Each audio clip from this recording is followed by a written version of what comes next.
Hello বন্ধুরা, আজকে আমি আমার চ্যানেলে বানাচ্ছি পনির পুরি রেসিপি। প্রথমে 1 কাপ করে আটা ও ময়দা নিয়ে নিলাম। এতে 1 চামচ করে চিনি, লবণ ও সাদা তেল দিয়ে ভালো করে ময়ান দিয়ে নিলাম।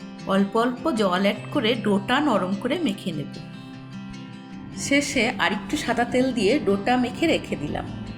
এরপর লেচিগুলো কেটে নেব। চলুন এবারে দেখে নিই পনির পুরের রেসিপিটা কিভাবে বানালাম।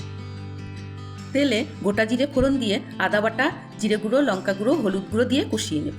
এরপরে সেদ্ধ করা আলু ও পনির অ্যাড করে দেব।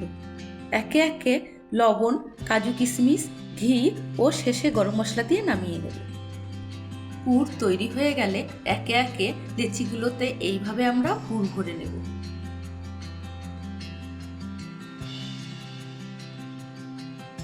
আর একটু তেল নিয়ে লেচিগুলো বেলে নেব।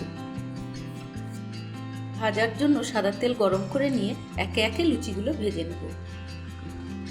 দেখুন তো বন্ধুরা, লুচিগুলো কি সুন্দরভাবে ফুলেছে। আপনাদের আমার রেসিপিটি ভালো লেগে থাকলে অবশ্যই কমেন্ট বক্সে জানাবেন।